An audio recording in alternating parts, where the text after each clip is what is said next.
Aloha, I'm Brent Shiratori, and this is Ideal Marketing. Let me ask you a question. When someone asks what makes your product different, how long does it take you to answer? 10 seconds, 30, a full minute of rambling before you finally land on something that sounds halfway compelling? Here's what I've noticed after working with hundreds of companies. Most people can't explain the true value of their product in a single sentence. They start listing features, they throw around industry jargon, they say things like, well, we're like Uber, but for, And the person asking either glazes over or politely says, interesting, while having no idea why they should care. You know what's crazy? I've sat with tons of marketing people from really successful companies, and when I ask them to tell me the unique value they bring to customers, they often can't do it. They'll talk for 5 minutes straight and never actually answer the question. Because they've never done the work to figure out what their customers truly value versus what they think customers should value. Today, I'm going to walk you through the exact 5-step process I've used with dozens of companies to create value propositions that actually convert. We'll cover how to define your ideal customer with laser precision, uncover the core problems that keep them up at night, position your solution against what they're comparing you to, paint a vivid picture of their life after using your product, and craft messages that work across every channel from your homepage to your sales deck. And I'm going to show you why most value propositions fail. Here's a hint. It has nothing to do with creativity and everything to do with discipline. Let's get into it. After working with companies across every industry you can imagine, I've learned something crucial. Value propositions that actually drive revenue don't come from clever copywriting or fancy frameworks. They come from one thing: a clear understanding of what you deliver that actually matters to your customers. I've sat in conference rooms watching executives argue for hours about the perfect tagline, while their customers couldn't even explain what the company does. I reviewed websites packed with buzzwords about innovation and synergy that meant absolutely nothing to the people trying to solve real problems. And I've watched small businesses with genuinely interesting, innovative products fail because they couldn't articulate why anyone should care. Here's what I know for sure. The companies that win aren't always the ones with the best products. They're the ones who understand their customers' world better than their customers understand it themselves. They speak to specific pains with specific solutions and specific outcomes. They communicate clear, compelling reasons to buy. So today, I'm sharing an exact process on how to turn prospects into real customers who'll buy again and again. The bottom line is you can't create a compelling value proposition for everyone. You simply can't be something meaningful to all people. The most powerful positioning comes from knowing exactly who you're talking to. And when I say exactly, I mean exactly. Just saying small business owners or enterprise companies is not enough. You got to get down to a clear and detailed description, like restaurant suppliers with 50 to 200 employees struggling with customer churn, healthcare CFOs managing budgets over 50 million dealing with too many vendors, or the marketing operations manager at a B2B software company who's tired of explaining why leads aren't converting. The more specific you get, the more your messaging can resonate with them. Because suddenly, you're not talking to everyone. You're talking to them. You're describing their exact situation. Now here's where a lot of marketers trip up. They create these fluffy personas with names like, Marketing Mary, who enjoys hiking and craft beer. Is that really helpful? What matters is what Marketing Mary's day actually looks like in the context of your particular product. What meetings does she dread? What metrics is her boss breathing down her neck? What spreadsheet does she update every morning while thinking there just has to be a better way? You need to understand who makes the purchase decision and who influences it. That marketing automation platform might get purchased by the CMO, but if the marketing ops manager hates it and sales leadership doesn't trust the data, that deal is dead. Understanding this dynamic completely changes how you communicate value, and context matters more than you think. A startup founder shopping for project management software has completely different priorities than a Fortune 500 IT director. even though they're both technically your potential buyers. So before you write a single word of messaging, you need to know their role, their responsibilities, their success metrics, and the pressure they face. Skip the meaningless details, focus on their reality. This is where most companies completely fall short. They rush through this step, or worse, they just guess. They assume they know what customers care about because they've been in the industry for years. But the quality of your value proposition is directly tied to how well you understand what keeps your customers up at night. You need to conduct real customer interviews, actual conversations with 10 to 15 customers. Talk to existing customers, potential customers, and especially prospects who chose your competitors. But don't ask them what features they want. Most people can't really articulate what they want. Instead, ask them to walk you through their world.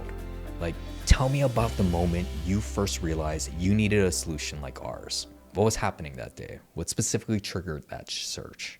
When someone says our processes are inefficient, your job is to dig deeper. What's the consequence of that inefficiency? Are they missing revenue targets? Is their team burning out? Are they failing compliance audits?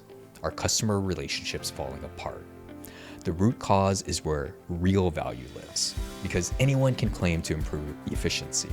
But if you can speak their language, like we help you to avoid the compliance violations that come from manual data entry errors, that's how you create affinity. And speaking of language, when they say they're constantly firefighting or drowning in manual work or terrified of making the wrong decision, write down those exact words to use in your marketing. It shows you know where they're coming from. Look, customers have dozens of problems. Your job is to focus on the ones severe enough, frequent enough, and urgent enough to justify changing their current approach. So ask them directly, if you could only fix 3 problems today, which would they be and why? Then map the full impact of those problems. Every pain point has ripple effects. Like inefficient reporting doesn't just waste time, it delays strategic decisions, which slows growth, which puts pressure on the executive team, which creates organizational stress, which leads to turnover. When you understand these cascading effects, you can articulate the true cost of inaction. Now, and only now, do you talk about your solution. But don't list features. Connect your specific capabilities to their specific problems. For each top pain point you identified, explicitly show how your product eliminates or significantly reduces it. Remember, your competition isn't just other vendors. Your competition is that spreadsheet they've been using for 5 years. It's their perfectly refined manual process. It's the option to just hire another person instead of buying software. And honestly, your biggest competition is often them doing nothing at all.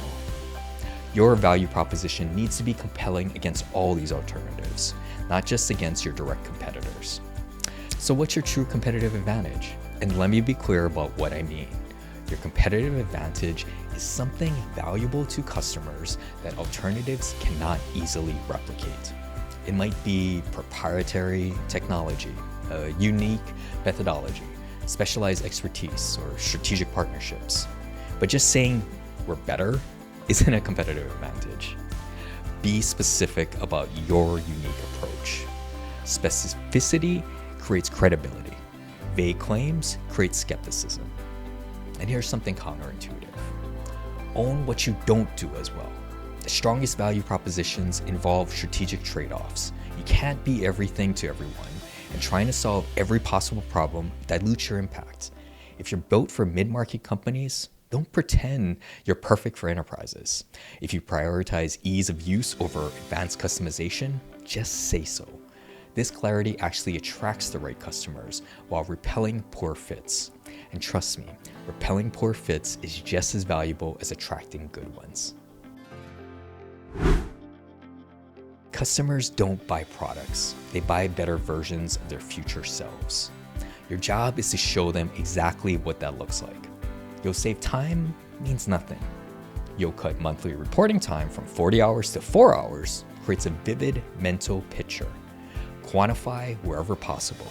Percentage improvements, time saved, revenue gained, costs reduced, risks eliminated. If you can't measure it, find a way to make it tangible. But don't just focus on functional benefits, address the emotional benefits too. Functional benefits are what your product does, like automates invoice processing. Emotional benefits are how that makes them feel, like eliminates the stress of missing payment deadlines and the embarrassment of vendor complaints. B2B buyers are never purely rational. They're all human who make emotional decisions that they justify with logic. Show the ripple effects of solving their problem. When you solve one core issue, you often unlock multiple benefits. Automating data entry doesn't just save time, it reduces errors, which improves decision quality, which accelerates growth, which makes the executive team look good to the board. Connect these dots explicitly. And don't forget about social and self-expressive benefits. How does your solution affect how customers see themselves or how others see them? Using certain tools signals that someone is innovative, forward-thinking. In B2B especially, looking good to your boss or peers matters more than your vendors realize. Make the after state visceral and aspirational. The best value propositions make customers think that's exactly what I want my life to look like. Paint that picture. Imagine starting your week with complete visibility into every project status. You know exactly where bottlenecks are before they become crises. When stakeholders ask for updates, you answer confidently in seconds of scrambling through emails. Now, that's what people buy. Not your product, that feeling, that reality, that better version of their personal life. With deep customer understanding and clear positioning, you can finally articulate your value proposition and then tailor it for different contexts. Start with a simple formula. Personally, I like Stephen Blank's XYZ format. We help specific customers achieve specific outcomes by this specific approach. Like, for example, we help healthcare revenue cycle teams reduce claim denials by 35% by using AI to catch billing errors before claims are submitted. Your core value proposition should answer 5 questions in 2 to 3 sentences. What do you sell? Who is it for? What problem does it solve? How does it work differently than alternatives? And what results can they expect? If you need a paragraph to explain it, you just haven't clarified your thinking enough. Keep refining until it's crystal clear. And please eliminate all jargon, hype, and vague claims. Words like innovative and cutting edge and world-class and leading and best in class are credibility killers. So are promises about making things faster, easier, better without any specifics. Use concrete language, like reduce software spending by 30% in 90 days, instead of just significantly improve cost efficiency. Test your value proposition with people who've never heard of your company. Show it to 5 to 10 people from your target audience. Ask them to explain it back to you. If they struggle, misunderstand key points, or show no emotional reaction, keep refining. A great value proposition is immediately clear and inherently compelling. Now here's the thing, your core value proposition should stay consistent, but how you express it should adapt to different contexts and audiences. Like on your homepage, your most prominent real estate deserves your clearest statement. Use a headline that articulates the primary benefit, a subhead that adds specificity about who it's for and how it works. But for a LinkedIn ad, lead with the pain point, since people are scrolling quickly. Be ultra specific about who it's for so the right people stop scrolling. In a sales deck, you have more room. Address the customer's pain points first, then position your solution.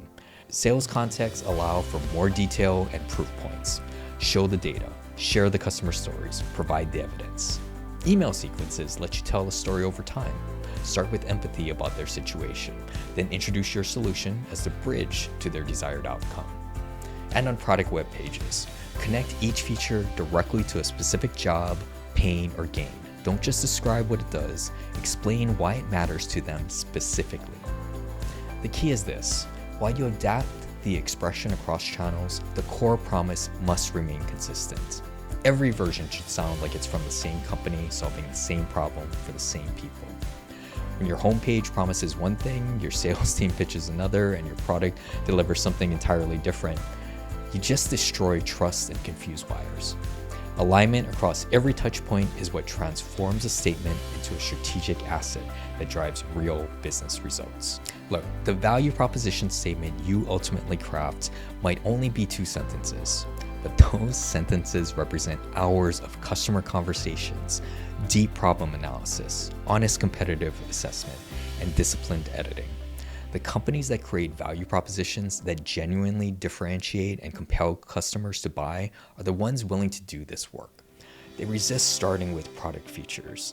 They embrace the focus required to excel at solving critical problems rather than attempting to be everything to everyone. They speak in customer language instead of just corporate jargon. That's what separates value propositions that drive business results from the forgettable claims that clutter most websites. If you found this helpful and want to keep improving your marketing, check out my other videos on marketing and brand strategy. And hit subscribe so you don't miss out on the next one. Remember, you don't need to buy more ads when you have better ideas.